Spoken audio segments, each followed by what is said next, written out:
Hello friends, तो फिर अब हम यहाँ पे बहुत ही इंपॉर्टेंट टॉपिक का डिस्कशन स्टार्ट करेंगे जो कि है डायमेंशनल एनालिसिस। डायमेंशनल एनालिसिस के बारे में इतना तो आपको भी जानकारी होगी कि इसमें इस तरह के symbols L M N T से रिलेटेड क्वेश्चंस आते हैं और उन्हीं की हमें यहाँ पे प्रैक्टिस करनी है।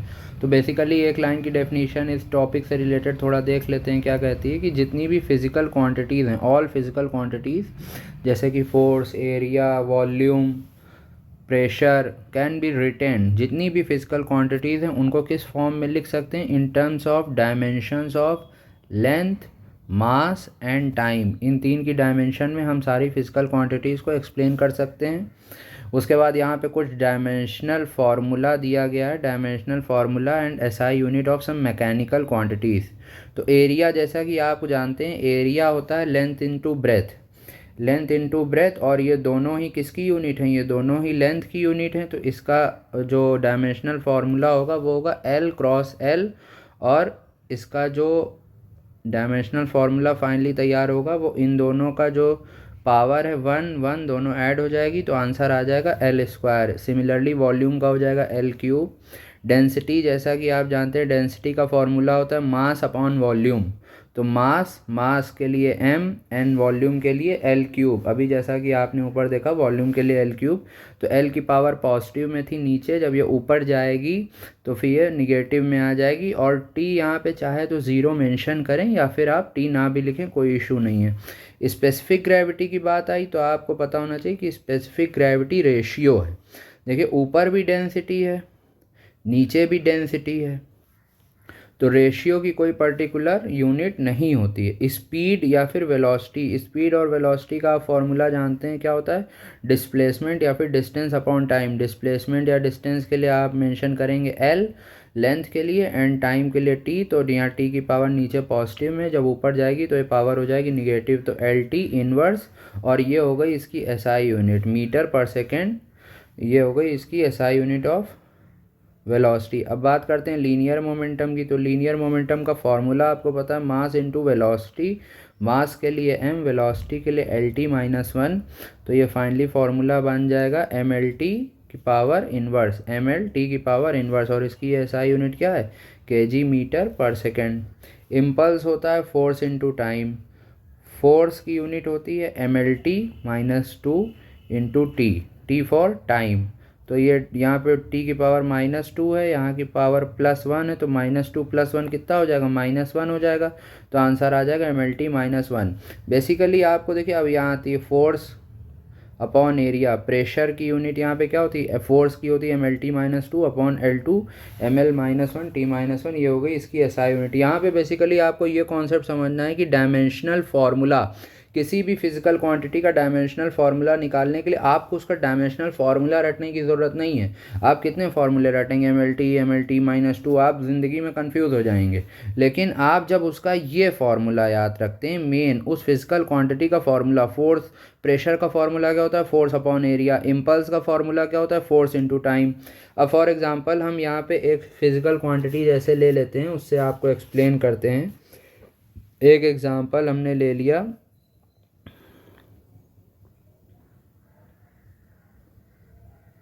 वर्क। ये जस्ट आपको समझाने के लिए हम यहाँ पे एक्सप्लेन कर रहे हैं। वर्क क्या होता है? वर्क होता है फोर्स इनटू डिस्टेंस, डिस्टेंस या फिर डिस्प्लेसमेंट। फोर्स क्या होता है? मास इनटू एक्सिलरेशन, और ये इनटू डिस्टेंस। मास के लिए अभी हमने क्या डायमेंशनल फार्मूला बताया था? Capital M। एक्सिलरेशन क्या होता है? एक्सिलरेशन की SI यूनिट क्या होती है? मीटर पर second square inverse into distance. यहाँ पे मास नहीं है, यहाँ पे ये लेंथ है।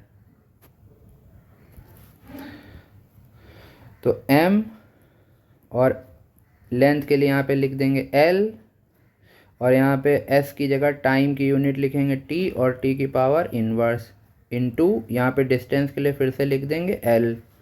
तो क्या हो जाएगा? यहाँ पे L की पावर 1, यहाँ पे L की पावर 1, दोनों ऐड हो जाएगा, ML2T -2। यह आपकी काहे की यूनिट हो गई? यह आपका हो गया वर्क के लिए, आपका ये हो गया डायमेंशनल फार्मूला। वर्क, और एसआई यूनिट वर्क की क्या होती है 1 जूल। ठीक है, तो इस तरह ये आपने ये इसका डायमेंशनल फार्मूला कैसे डिराइव किया, जब आपको इसका जो है बेसिक फार्मूला पता था। तो इस चैप्टर में आपको यही बेसिक प्रिंसिपल फॉलो करना है। जब आपको किसी भी चीज़ का बेसिक फार्मूला पता होगा तो फिर आप उसकी एसआई यूनिट ईजिली निकाल लेंगे।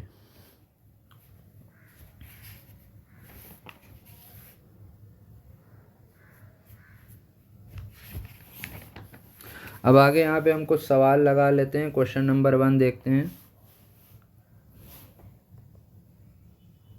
सबसे पहला सवाल यहाँ पे आ रहा है। ये सवाल से पहले एक सिस्टम और जान लिए, conversion of one system of unit. जैसे आपको शुरू में बताया था 3-4 तरह के सिस्टम ऑफ यूनिट्स आपको बताया था। एक एमकेएस सिस्टम होता है, एक सीजीएस सिस्टम होता है, एक एफपीएस सिस्टम ऑफ यूनिट होता है। ये 3 सिस्टम ऑफ यूनिट आपको एक्सप्लेन किए थे। तो यहाँ पे एक इसका फॉर्मूला है कि अगर मान लिया कोई भी फिजिकल क्वांटिटी एमकेएस सिस्टम में दिया है, मान लिया क्वेश्चन में दिया 20 न्यूटन को आप कन्वर्ट करिए सीजीएस यूनिट में, यानी डाइन में कन्वर्ट करिए। ये क्या है, ये एमकेएस है। तो 20 न्यूटन को डाइन में कन्वर्ट करिए। तो इसके लिए एक सबसे बेसिक सा फॉर्मूला यहाँ पे आपको समझने की ज़रूरत है।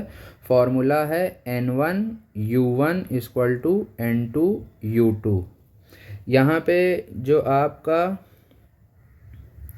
U1 और U2 है, U1 एंड U2, ये आपकी दो सिस्टम जो हैं उनकी क्वांटिटी है। जैसे यहाँ पे ये आपका हो गया कि, और ये जो N1 और N2 है, यहाँ पे जो N1 एंड N2 ये जो हैं क्वांटिटी ऑफ टू सिस्टम। अभी जब इसका सवाल लगाएंगे तो आपको ये फॉर्मूला एक्सप्लेन हो जाएगा कि इसका क्या मतलब है, इसको यूज़ कैसे करेंगे।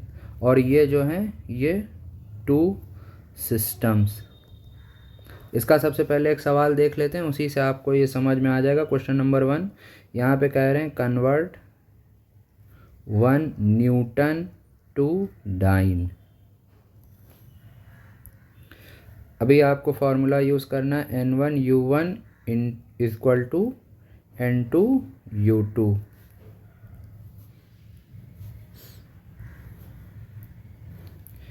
N1 है आपका न्यूटन, N2 है आपका डाइन। न्यूटन किसका होता है एसआई यूनिट, फोर्स का। फोर्स का फॉर्मूला क्या होता है, केजी मीटर पर सेकेंड इनवर्स स्क्वायर। क्या होता है, मास इनटू एक्सेलरेशन। तो ये मास का हो गया, ये एक्सेलरेशन का हो गया। अब जब ये इसका जब ये, तो इसका डायमेंशनल फार्मूला क्या होगा वो भी देख लेते हैं।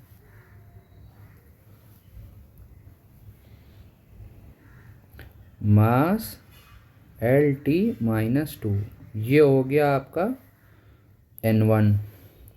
N2 आपको निकालना है। U1 आपका दिया है 1 और U2 भी आपका है 1। अब CGS सिस्टम में क्या होता है आपको पता है। CGS सिस्टम में लेंथ के लिए यूज़ होता है सेंटीमीटर, मास के लिए यूज़ होता है ग्राम, और टाइम के लिए सेम रहता है सेकंड। तो यहाँ पे हमारे पास M1 क्या है 1 kg, L1 क्या है 1 मीटर, और T1 क्या है 1 सेकेंड। ये सब किसकी यूनिट है, 1 न्यूटन फोर्स वाली। भाई जब 1 kg यहाँ पे मास होगा, 1 मीटर पर सेकेंड स्क्वायर एक्सेलरेशन होगा, तभी तो यहाँ पे आंसर आएगा 1 न्यूटन। उसी तरह M2 जो है 1 ग्राम है, L2 है 1 सेंटीमीटर, और T2 है 1 सेकेंड। तो यहाँ पे N1 है 1 न्यूटन, N2 सी डाइन, पता नहीं कितने डाइन है, सॉल्व करते हैं। N1 U1 equal to N2 U2। तो N2 क्या हो जाएगा, N1 U1 upon U2। U1 क्या था आपका, M L T, M1 L1 T1 और M2 L2 T2 into N1। M1 क्या था 1 kg, M2 क्या था 1 ग्राम, L1 क्या था 1 मीटर, L2 क्या था 1 सेंटीमीटर, T1 क्या था 1 सेकेंड अपॉन 1 सेकेंड।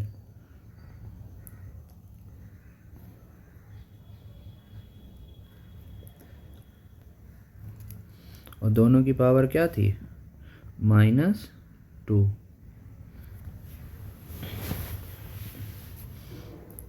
अब 1 kg को ग्राम में कन्वर्ट करेंगे कितना आएगा 10⁻3। 1 मीटर को सेंटीमीटर में कन्वर्ट करेंगे 10⁻2 इंटू 1 सेकेंड। तो 10⁻3 इंटू 10⁻2, बेस सेम में पावर क्या हो जाएगी, ऐड हो जाएगी। तो N2 जो है यहाँ पे क्या आ जाएगा, डाइन। N2 हमारा डाइन ही तो था, तो 1 न्यूटन कितना हुआ 10⁵ डाइन। ये अभी आप जब और सवाल लगाएंगे तब आपको समझ में आएगा। देख लेते हैं इसको एक बार फिर से। N1 U1 equal to N2 U2 हमने यहाँ पे अप्लाई किया। जो N1 था वो हमारा 1 न्यूटन था, तो 1 kg 1 मीटर 1 सेकेंड इनवर्स। यहाँ पे हमने सब यूनिट क्वांटिटीज़ ली। N2 हमें पता नहीं है, U1 हमारा जो है 1 था और U2 हमारा वो भी 1 था। CGS सिस्टम में लेंथ सेंटीमीटर में होती है, मास ग्राम में होता है, टाइम सेकंड में होता है। M1 हमारा 1 kg है, L1 हमारा 1 मीटर है। M1 हमारा 1 kg, L1 हमारा 1 मीटर है, T1 हमारा 1 सेकेंड है, L2 1 ग्राम, M2 1 ग्राम, L2 1 सेंटीमीटर, T2 1 सेकेंड। यहाँ पे आंसर आएगा 10⁵ डाइन। ये आपको एक्सप्लेन किया है। ये इसका लगाना, इस सवाल को सॉल्व करना इतना इम्पॉर्टेंट नहीं है जितना आपको इस वैल्यू का याद होना इम्पॉर्टेंट है। आगे बहुत सारे न्यूमेरिकल आएंगे, तो अगर आपको ये वैल्यू डायरेक्ट याद है कि 1 न्यूटन में 10⁵ डाइन है, तो आपको इतना लंबा चौड़ा सोल्यूशन नहीं करना पड़ेगा और आप अपने न्यूमेरिकल्स को डायरेक्टली सॉल्व कर लेंगे। अगला क्वेश्चन यहाँ पे देख लेते हैं। क्वेश्चन नंबर 2 है कि 1 जूल को ये कन्वर्ट करने को कह रहे हैं 1 अर्ट्स में। जूल क्या है, SI यूनिट है, SI यूनिट ऑफ एनर्जी। और ये जो है ये आपकी है CGS सिस्टम ऑफ यूनिट। तो यहाँ पे अब सबसे पहले हम देखेंगे, फार्मूला यूज़ करते हैं N1 N2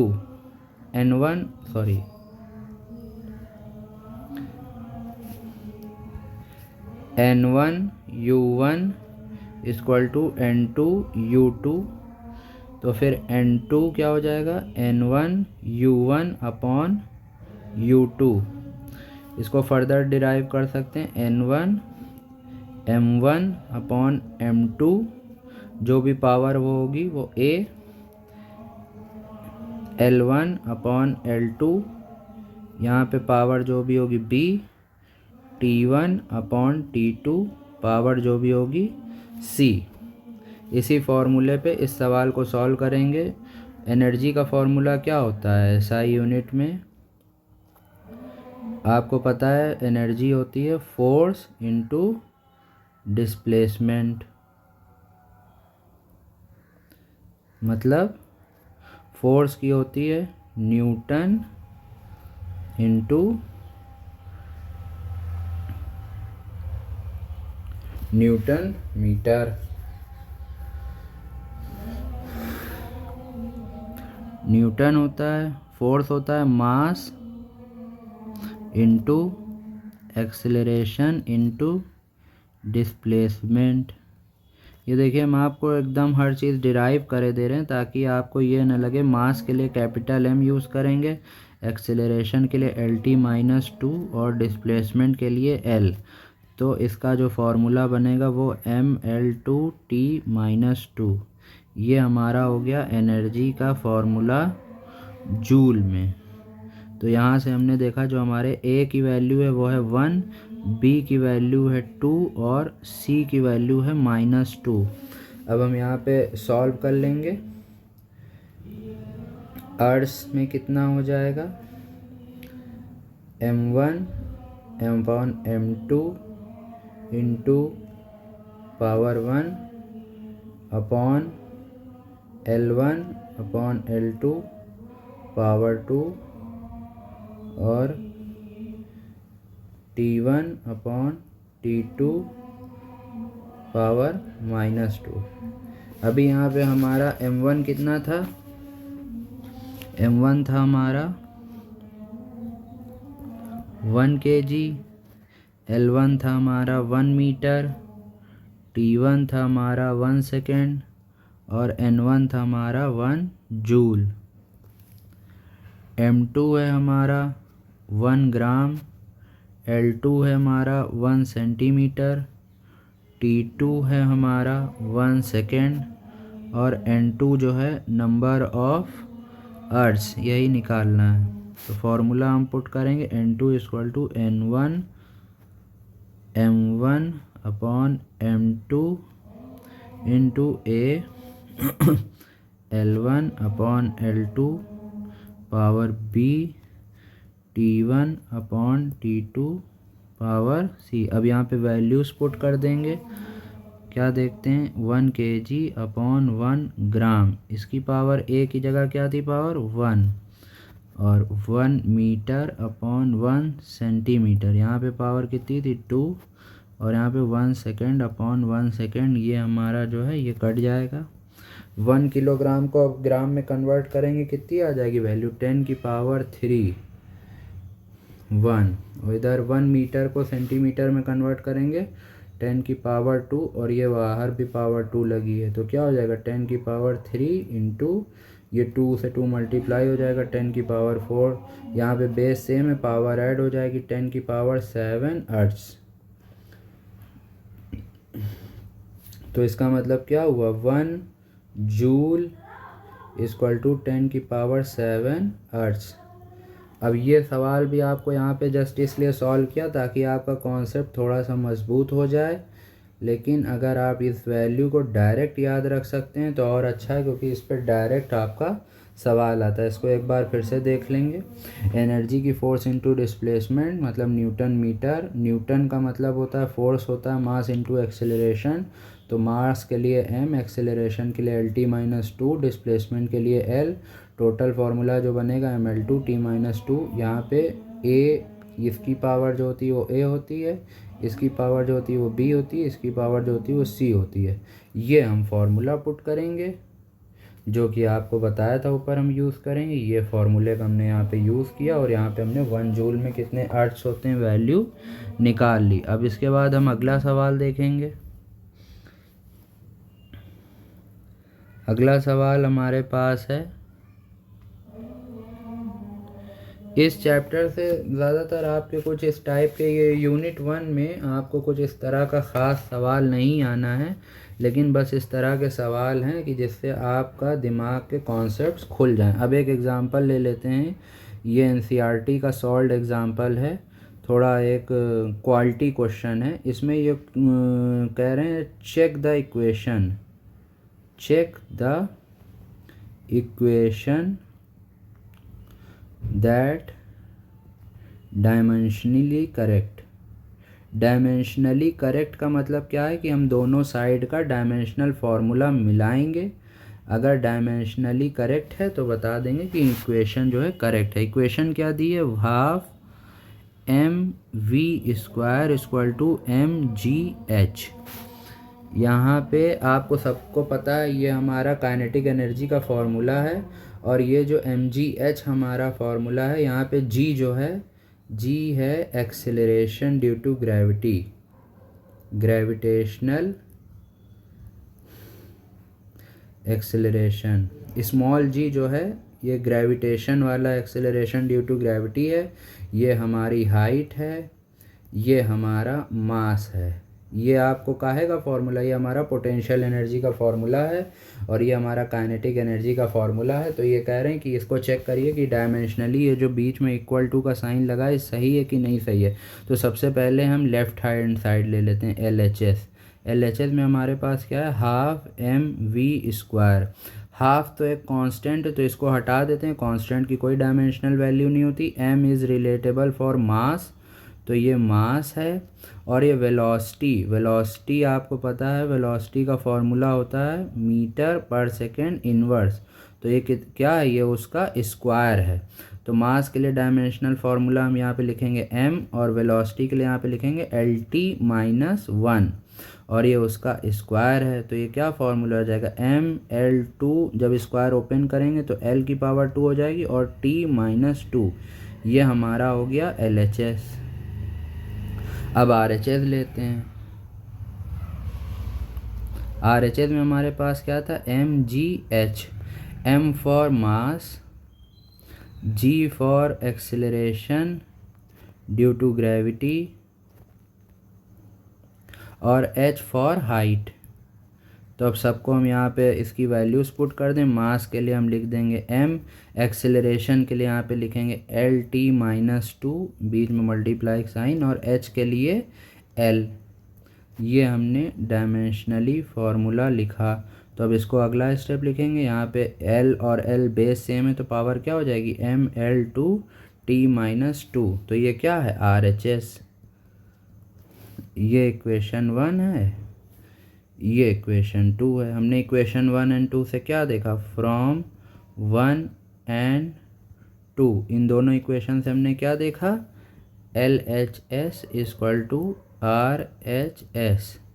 hence equation is dimensionally, hence equation is dimensionally correct. तो ये हो गया एक सवाल, ये NCERT का एक एग्जाम्पलर क्वेश्चन था। ये आपको इस सेक्शन से जो आपके एग्ज़ाम में सवाल आएगा, अगर वो आएगा तो वहाँ पे सीधे डायमेंशनल फार्मूला का सवाल आएगा। आपसे वहाँ पे ये सब डिराइव करने का सवाल नहीं आएगा, आपसे सीधा डायरेक्ट डायमेंशनल फार्मूला का सवाल आएगा और आपको वो पता होना चाहिए। तो आप उसे सॉल्व तभी कर पाएंगे जब आपको किसी भी क्वांटिटी का, किसी भी फिज़िकल क्वांटिटी का डायमेंशनल फार्मूला निकालना आता हो। अब जैसे इन्होंने एक बहुत नॉर्मल सा क्वेश्चन पूछ लिया, इस तरह का एक क्वेश्चन आ सकता है। इन्होंने पूछ लिया what is dimension of time in power. Power के फॉर्मूले में डायमेंशन ऑफ टाइम क्या है, तो ये तो आपको तब तक नहीं पता चलेगा जब तक आपको पावर का फॉर्मूला ना पता हो। तो सबसे पहले आप जानते हैं पावर का फॉर्मूला होता है power is equal to work upon time. अभी हम इतनी देर से सवाल लगा रहे हैं तो हमें इतना पता है, वर्क होता है force into displacement upon time.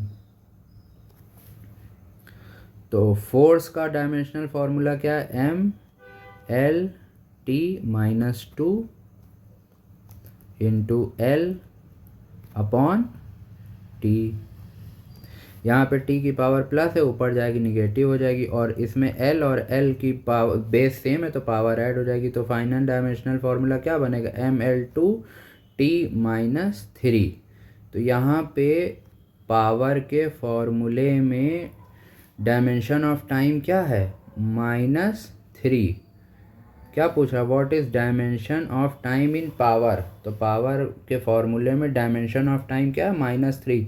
तो आंसर क्या होगा, dimension of time in power is -3। आपका एग्ज़ाम में सीधा सवाल इस तरह का आएगा, 4 ऑप्शन लिखे होंगे। अगर आपको सॉल्व करना आता होगा, तरीका पता होगा, तो आप खटाक से सॉल्व करके आंसर बता देंगे कि आंसर होगा -3। अब ये देखिए इसी तरह अगला क्वेश्चन है, what are dimensions of rate of flow. तो सबसे पहले तो आपको इसका फॉर्मूला पता होना चाहिए। रेट ऑफ फ्लो का मतलब होता है, रेट ऑफ फ्लो का मतलब होता है volume of liquid flowing per second. मतलब ऊपर है L³ और नीचे है T। तो ये T जब ऊपर जाएगा तो इसका पावर क्या हो जाएगी, निगेटिव। तो फॉर्मूला क्या बना, L³ T-1। ये काहे का फॉर्मूला, ये है formula of rate of flow. तो बेसिकली आप कोई भी डायमेंशनल फार्मूला तभी निकाल पाएंगे जब आपको उसका एक्चुअल फार्मूला पता हो। ये देखिए अगला सवाल देख लेते हैं। यहाँ पे ज़्यादा से ज़्यादा आपको सवाल इसीलिए लगाए जा रहे हैं ताकि आपकी और ज़्यादा प्रैक्टिस हो जाए। Dimensions of linear mass density. तो इसका सबसे पहले तो आपको फार्मूला पता होना चाहिए कि लीनियर मास डेंसिटी का फार्मूला क्या होता है। जो लीनियर मास, देखिए डेंसिटी का फार्मूला होता है मास अपॉन वॉल्यूम, लेकिन यहाँ पे क्या शब्द जोड़ा गया, लीनियर, मतलब एक लाइन में लीनियर मास डेंसिटी। ये थोड़ा सा टिपिकल चीज़ थी, एकदम नई चीज़ थी। तो लीनियर मास डेंसिटी का फार्मूला होता है मास अपॉन लेंथ। मतलब एक लेंथ में क्या डेंसिटी है किसी भी उसकी। तो मास का फॉर्मूला आपको पता है m, लेंथ का फॉर्मूला पता है l। तो l की पावर नीचे प्लस में, ऊपर जाएगी तो माइनस हो जाएगी। तो आंसर क्या हो जाएगा, m(l-1)। ये है लीनियर मास डेंसिटी का फॉर्मूला। तो ये तो हो गई हमारी डायमेंशनल फार्मूला से रिलेटेड कुछ बातें। बाकी आप और भी सवाल इसके लगा ही लेंगे जब आपको इसका जो है फॉर्मूला आता होगा। वो जब आपको क्वेश्चन प्रैक्टिस कराई जाएगी, सवाल दिए जाएंगे, टेस्ट लिए जाएंगे, तो उस पे आपके दिमाग के पुर्जे खुल जाएंगे। अभी के लिए बेसिक आपको बस डायमेंशनल फार्मूला से यही समझना है कि किसी भी फिज़िकल क्वांटिटी का आप डायमेंशनल फार्मूला तभी निकाल पाएंगे जब आपको उसका रियल फार्मूला पता होगा। और इसी तरह के रिलेटेड इस चैप्टर से क्वेश्चन आते हैं एग्ज़ाम में।